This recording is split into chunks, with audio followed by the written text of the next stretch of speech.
Hello मित्रांनो, शुभ दुपार। आज आम्ही निघालो आहोत साईंच्या नगरी शिर्डीत जाण्यासाठी। माझी फ्रेंड श्रद्धा व तिचे मिस्टरही आमच्यासोबत येत आहे। ते पनवेलवरून आम्हाला पिक करण्यासाठी खोपोलीत आलेले आहे। तेथून आम्ही ही जर्नी स्टार्ट केली। जाताना आम्हाला मध्येच लोणाळा खंडाळा लागलेला आहे, त्यामुळे त्या टनलमधले हे काही क्षण याचा व्हिडिओ तुम्ही पाहत आहात।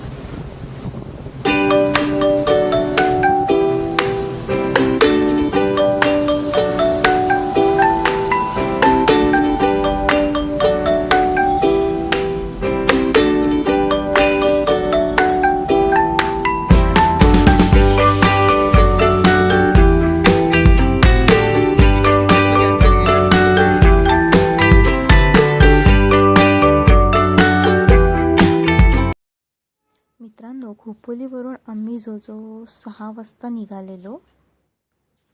6 वाजता निघूनही आम्हाला तिथे पोचायला रात्रीचे 1 वाजलेले। संपूर्ण अंधार होता, रस्तेही अननोन होते, त्यामुळे ड्राईव्ह स्लो करावं लागलं। हा पिक तुमच्यासाठी काढलेला आहे। यावर तुम्ही मॅप बघू शकता। या पिकमध्ये तुम्ही भक्त निवासस्थानाविषयी माहिती घेऊ शकता। तसेच हा व्हिडिओ रात्री शूट केलेला आहे। यामध्ये मून दिसत आहे। रात्री आम्ही 1 वाजता पोहोचल्यानंतर या स्थळी म्हणजेच साई शोभा निवासमध्ये स्टे केलेला आहे। या साई शोभा निवासमध्ये लास्ट इयरलाही मी 2 टाइम स्टे केलेला आहे। येथील मालक खूप हेल्पफुल आहे। मॉर्निंगला 5 वाजता उठून 6 वाजता आम्ही मंदिराकडे जाण्यासाठी निघालो। चालतच गेलो, कारण आमच्या स्टेच्या प्लेसवरून मंदिर 5 मिनिटावर आहे। त्यामुळे मॉर्निंगला काही दुकानं बंद होती तर काही ओपन होती। वातावरणही चांगलं होतं। त्यानंतर आम्ही चालत जात असल्यामुळे खूप सारं दृश्य पाहायला मिळत होतं। हॉलिडे असल्यामुळे मंदिरात खूप सारी गर्दी होणार होती हे आम्हाला आधीच माहीत होतं। त्यामुळे आम्ही लवकर निघून लाईनमध्ये जाऊन उभे राहिलो। त्यानंतर जेव्हा काकड आरती संपली त्यानंतरच त्यांनी मंदिरात दर्शनासाठी भाविकांना सोडायला लागले। त्याच्या आधी तर आरतीपर्यंत तर ते काही सोडत नाही, त्यामुळे बाहेरच लाईनमध्ये थांबावं लागतं। त्यानंतर आम्ही आत गेल्यानंतर जो 8:45ला आमचं दर्शन झालं। येताना खूप भूक लागलेली, मग आम्ही समोरच रोहित वडापाववाला म्हणून होता, तिथे वडापाव खाल्ला आणि आमच्या रूमवर यायला निघालो। कंटिन्युअस सुट्टी असल्याकारणाने शिर्डीमध्ये खूप सारी गर्दी होती। दिवसभर ही गर्दी अशीच होती, पण ज्याने मॉर्निंगला जाऊन दर्शन घेतलं त्याचं दर्शन झालेलं आहे, कारण आम्हीसुद्धा मॉर्निंगलाच गेलेलो लवकर। आणि नंतर तर इव्हिनिंग अँड आफ्टरनूनला खूप गर्दी होती। तसंच आम्ही वडापाव खाऊन झाल्यानंतर बाहेर मार्केटमध्ये फिरलो, लाडू घेतले आणि नंतर आमच्या रूमवर जायला निघालो। वाटेतच हे सारं दिसत होतं, मंदिर होतं छोटं, पण आम्ही डिसाईड केलेलं इथे संध्याकाळी जायचं म्हणून। मग आम्ही तिथे संध्याकाळी जाणार होतो।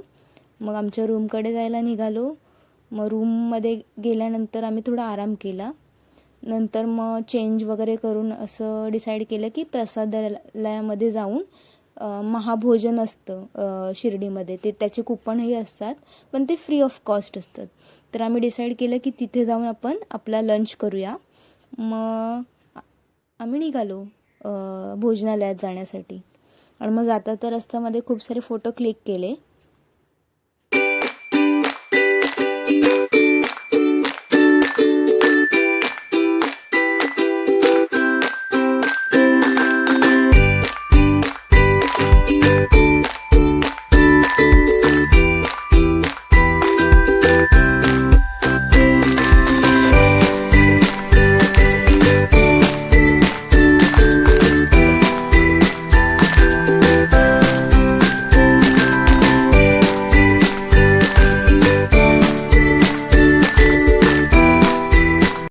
जो 20 मिनटं वॉक केल्यानंतर आम्ही प्रसादालयात पोचलो। नेक्स्ट डे 15 ऑगस्ट असल्याकारणाने 14 ऑगस्टपासून घरोघरी झेंडे लावलेले होते आणि क्लायमेट खूप मस्तच होतं। प्रसादालयाच्या बाजूलाच एक म्युझियम आहे, तेथेही साईबाबांची मूर्ती आहे। तिथे आम्ही फोटोशूट केलं आणि पुढे निघालो।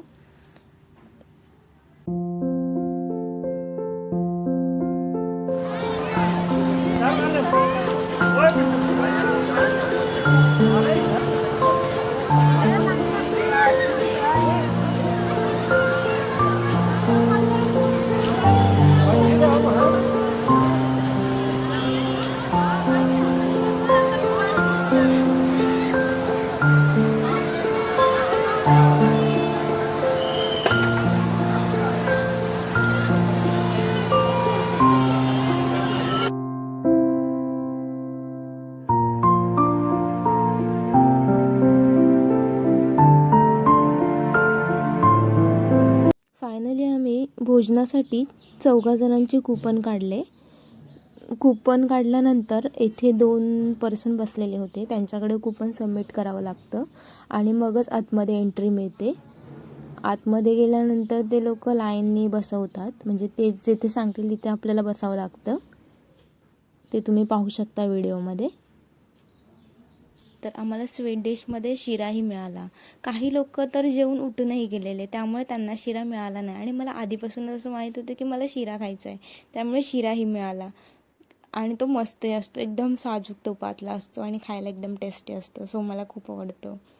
मग जेवण झाल्यानंतर आम्ही बाहेरचा परिसर फिरलो, तेथे खूप सारे फोटोज काढले आणि मस्त मजा आली.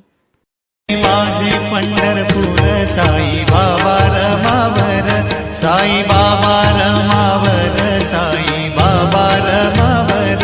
शुद्ध भक्ती चंद्रभागा भाव पुंडलिक जागा, पुंडलिक जागा भाव पुंडलिक जागा.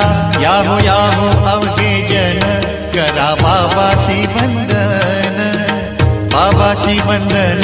साई मित्रांनो, अशा प्रकारे फोटोशूट झाल्यानंतर आम्ही त्या प्रसादालयाच्या बाहेर आलो. बाहेर खूप सारे शॉप्स आहे, तसेच इव्हिनिंगला तिथे जत्रा टाईप काहीतरी असतं आणि शॉपमध्ये पण खूप साऱ्या वस्तू विकायला आहे, जसं की गॉगल, टी शर्ट, चप्पल आणि खूप लोक परचेसही करतात आणि खूप मोठं मार्केट आहे. पार्किंगची पण सुविधा तिथे आहे जवळच. सो मित्रांनो, हा व्लॉग तुम्हाला जर आवडला असेल तर नक्की लाईक करा, कमेंट करा आणि याचा पुढील कंटिन्यू पार्ट मी लवकरात लवकर अपलोड करणार आहे, तोही तुम्ही पाहावा. आत्तासाठी गुड बाय, थँक्यू.